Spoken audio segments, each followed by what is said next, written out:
November 2వ తారీఖు జరగబోయే దాని గురించి భారత్తో ప్రార్థన చేస్తాం. ప్రభు వరల్డ్ కప్లో మంచి కప్పును మనకు ఇవ్వబోతున్నాడు.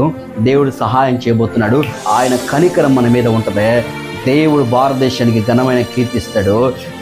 భారతదేశం అంటే ఒక కులం కాదు, ఒక మతం కాదు, ఒక ధర్మం కాదు, అందరూ కలగలిపిన వారే భారతదేశం.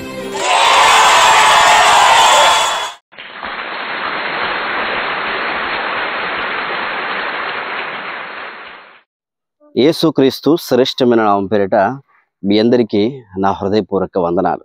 ప్రియమైన దేవుని ప్రజలారా, ఈ సమయంలో నేను వైజాగ్లో ఉన్నాను. గత శనివారం నుండి నేను ఆదివారం కూడా వైజాగ్లో మీటింగ్స్ రావడం జరుగుతూ వచ్చింది. దేవుని వాక్యము ప్రజలెంతో సంతోషకరంగా అద్భుతమైన రీతిలో దేవుని వాక్యాన్ని ఘనమైన కృప ద్వారా ప్రజలు రక్షించబడి ఎంతోమంది వాక్యము ద్వారా, శ్రేష్టమైన వాక్యం, లోతైన వాక్యం ద్వారా చాలా మంది ఆత్మీయంగా తీర్మానం చేసుకున్నారు. సంఘము కూడా ఉజ్జీవింపబడింది. వచ్చిన వారందరూ ఎంతో సంతోషంగా ఉన్నారు. అట్ ద సేమ్ టైం 2వ తారీఖున ఆదివారం ఆరాధన అయిపోయిన తర్వాత సాయంత్రం పూట మనందరికీ తెలుసు, భారతదేశం అంతటా ఒక్కసారిగా క్రికెట్ వైపు తిరిగింది. అప్పటి వరకు ఉమెన్స్ క్రికెట్ అంటే కొంచెము ఎవరు కూడా దాన్ని చూసే పరిస్థితి లేరు. ఒక్కసారిగా టర్న్ అయిపోయింది భారతదేశం. ఎందుకు అంటే సెమీఫైనల్లో గెలిచినందుకు, world cup, women's world cup సెమీఫైనల్లో గెలిచినందుకు ఒక్కసారిగా దేశమంతా టర్న్ అయిపోయింది. జమీమా అక్కడ ఆట ఆడుట వలన, అంత మాత్రమే కాదు, అక్కడ ఇంకొంతమంది క్రికెటర్స్ ఆడటం వలన, సెమీఫైనల్లోకి అడుగు పెట్టడం వలన మొత్తం ఫోకస్ అంతా పడిపోయింది. గమనించండి. అయితే దేవుని మహాకృప ద్వారా సెమీఫైనల్లో నుంచి ఫైనల్లోకి వెళ్ళడం జరిగింది.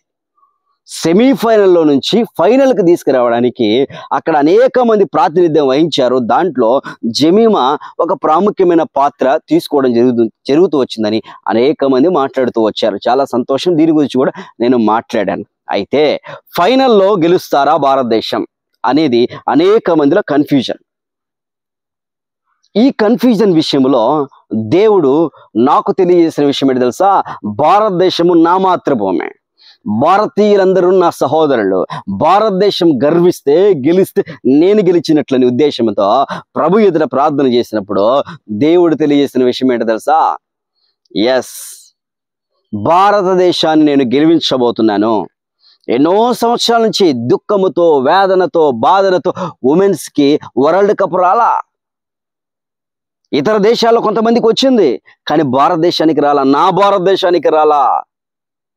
ఆ సమయంలో ప్రభు ఎదుట ప్రార్థన చేసిన ప్రవచనాత్మకంగా ఒక మాటను కూడా వివరించడం జరిగింది. చాలా మంది చూశారో లేదో తెలియదు, కానీ ఇప్పుడు జరిగిన ఈ సిచ్యువేషన్ చూసినప్పుడు నవంబర్ 2వ తారీఖున వరల్డ్ కప్ జరగబోతుంది. ఆ వరల్డ్ కప్లో దేశము గెలవబోతుంది. దేశానికి ఉన్నతమైన పేరు రాబోతుంది. ఎందుకంటే తెలుసా, క్రైస్తవుడిగా మా దేశము కొరకు మేము ప్రార్థన చేస్తాం గెలవాలని. ఎందుకో తెలుసా, ఇక్కడ పుట్టి, ఇక్కడ పెరిగి, ఇక్కడ ఉన్న వ్యక్తులం. మా విశ్వాసము నరకము నుండి తప్పించబడ్డ కొరకు యేసుక్రీస్తుని నమ్ముకున్నాం. కానీ భారతదేశం గెలవాలా, భారతదేశము ఉన్నతమైన స్థాయిలో ఉండ, అదే కోరిక. కాబట్టి భారతదేశానికి మంచి పేరు 2వ తారీఖున వరల్డ్ కప్లో కప్పును సాధించి మనం బయటికి రావడానికి ప్రభు సహాయం చేస్తా ఉన్నాడు. దాని గురించి భారతంతో మేము ప్రార్థన చేస్తాం. ఎందుకో తెలుసా, భారతదేశం పేరు ఉన్నతమైన విధానంలో ఉండాలి. అదే మా ధ్యేయం, అదే మా యొక్క ఇష్టం. కానీ ప్రియమైన సహోదరి, ప్రార్థన చేద్దాం, దేవుని కొరకు నిలబడదాం, దేశము కొరకు నిలబడదాం.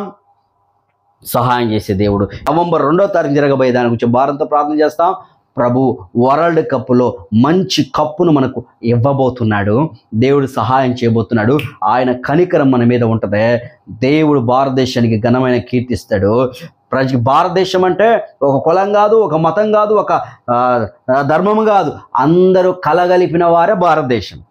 నవంబర్ 2వ తారీఖున జరగబోతున్న ప్రపంచ వరల్డ్ కప్లో ఇప్పటికే ఫస్ట్, సెకండ్, థర్డ్ చాలా ఇబ్బంది పడ్డారు. ఇప్పుడు దేవుడు ఘనమైన కృప చేత మనకు అది ఇచ్చినట్లుగా భారంతో ప్రార్థన చేద్దాం. ప్రభువు ఇస్తాడు, విశ్వాసంతో ఉందాం.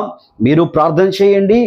దేవుడు దేశాన్ని ఘనపరచునట్లుగా ఆయన చిత్తమైతే సహాయం చేయడానికి దేవుడు సిద్ధంగా ఉన్నారు. ప్రార్థన భారతదేశం కొరకు ప్రార్థన చేసినప్పుడు దేవుడు ఒక అద్భుతమైన విషయాన్ని తెలియజేశారు. భారతదేశాన్ని గెలిపించబోతున్నాను. భారతదేశం అంటే ఒక కులము కాదు, భారతదేశం అంటే ఒక మతం కాదు, భారతదేశం అంటే ఒక ధర్మం కాదు. అందరు కలగలిపి ఉండేవారు, అందరు కలగలిసి ఆడితేనే గెలిచేది. ఒక జమీమా ద్వారానే గెలవడం కాదు, లేకపోతే ఇంకొక వ్యక్తి ద్వారాను గెలవడం కాదు, అందరూ కలగలిసి చేసేదే భారతదేశం అని ఆ మాట కూడా నేను ప్రస్తావించడం జరుగుతూ వచ్చింది. భారతదేశం గెలుస్తుందా లేదా అనే మాటను గురించి మాట్లాడుతూ దేవుని చిత్తానుసారముగా ప్రభువు భారతదేశాన్ని గెలిపించబోతున్నాడు. ఎందుకో నీకు భారతదేశం అంటే అంత పిచ్చే? ఇతర దేశాల క్రైస్తవులు కాదా, వాళ్ళు గెలవచ్చు కదా అంటే కాదు. వారు క్రైస్తవులైనా నేను భారతదేశంలో ఉన్న వ్యక్తిని, భారతదేశంలో పుట్టిన వ్యక్తిని, మొట్టమొదటిగా నా దేశం గెలవాలా. ఇది నాకున్న ఆశ. నాకున్న ఆశనే కాదు, క్రైస్తవులందరికీ ఉన్న ఆశన, హిందువులకు ఉన్న ఆశన, ముస్లింకున్న ఆలోచన, అందరి సిక్కులకు ఉన్న ఆలోచన భారతదేశం గెలవాలి.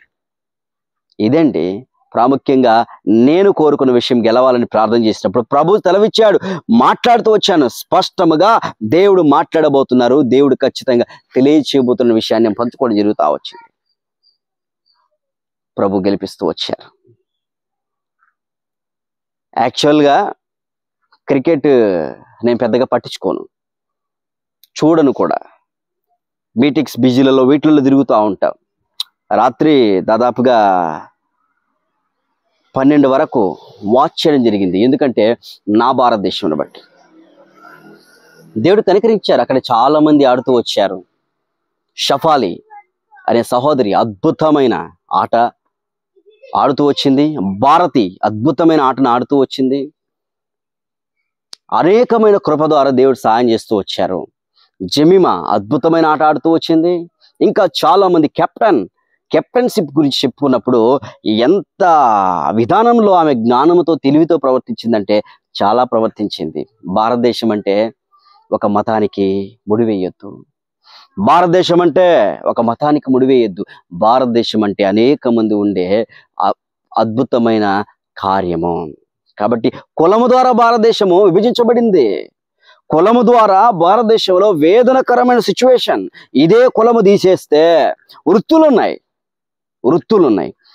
చెప్పులు కుట్టుకునే వారు ఉన్నారు, కొమ్మరి పని చేసేవారు ఉన్నారు, మంగళ పని చేసేవారు ఉన్నారు, బట్టలు కుట్టే వారందరూ వృత్తులు ఉన్నాయి. ఎవరి వృత్తి ప్రకారం దేశాలు అనేక వృత్తులు ఉన్నాయి, కానీ కులము లేదు.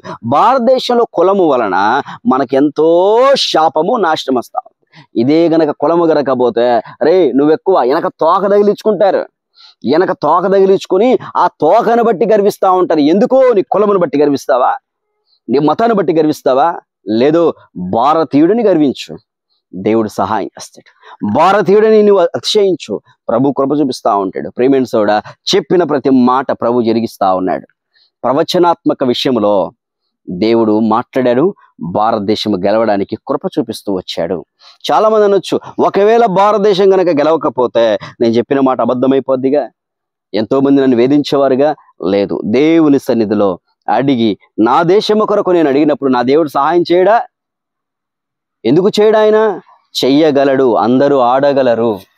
ఆయన కృప ఉంటది. ప్రార్థన చేస్తే ప్రభు సహాయం చేయవారు, దేవుడు కనికరించేవారు, మన ప్రార్థనలు దేవుడు వినేవాడు, కృప చూపించేవాడు, సహాయం ఇచ్చేవాడు. దేవుడు అందరికి ఒకడేనండి, ఒక్కడే దేవుడు. అనేక మంది పలు పేర్లతో పిలుచుకుంటున్నారు.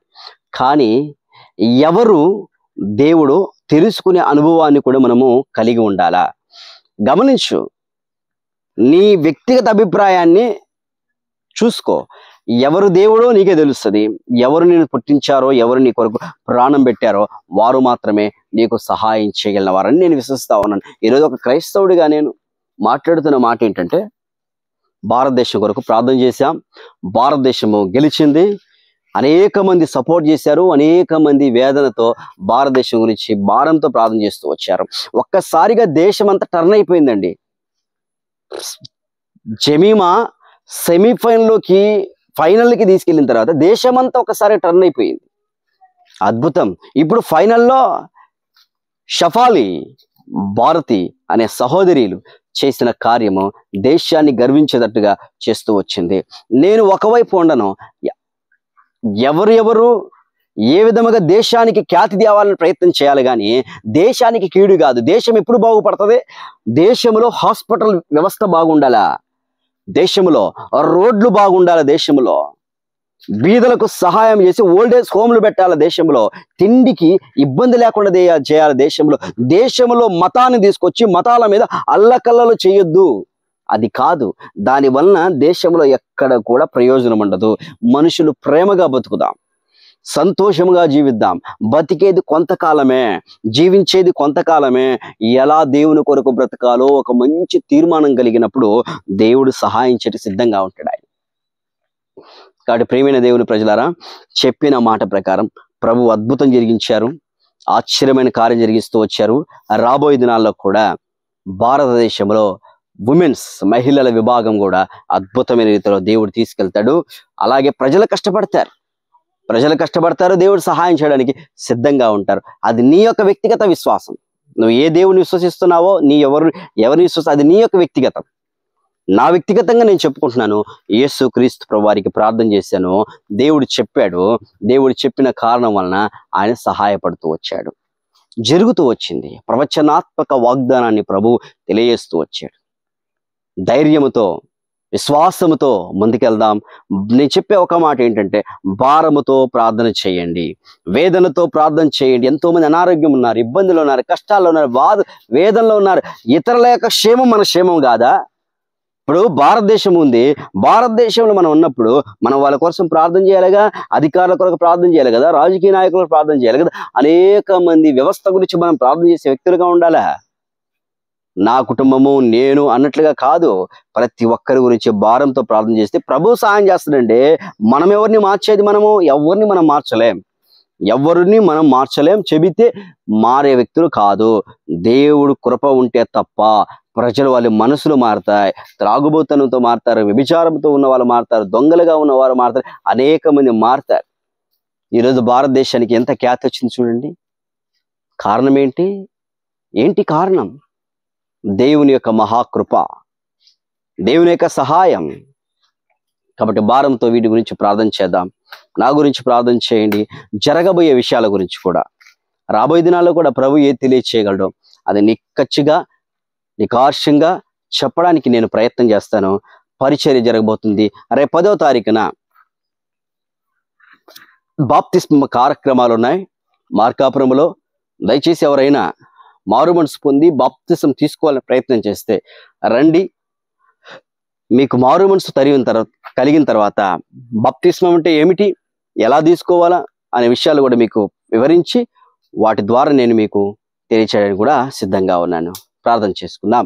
పరిశుద్ధుడైన దేవా, పరలోక తండ్రి, మీరు ఇచ్చిన గొప్ప రక్షణ స్తోత్రం బిడ్డలను నామ చేసుకోండి. భారతదేశాన్ని గెలిపించినందుకు స్తోత్రం చెల్లిస్తున్నాను. మా దేశానికి కీర్తి తెచ్చినందుకు స్తోత్రం ప్రభా. దేశంలో అలజడులు, కొట్లాటలు, మత కలహాలు ఏమి లేకుండా అందరూ సమాధానంగా, సంతోషంగా ఉంటూ ప్రశాంతమైన జీవితంతో గడుపుటకు సహాయం చేయమని. బతికేది కొంతకాలమే. మమ్మల్ని ఎవరు పరలోకానికి తీసుకెళ్తారో వారిని అంగీకరించుటకు సహాయం చేయమని యేసుక్రీస్తు నామమున ప్రార్థన చేస్తున్నాను తండ్రి.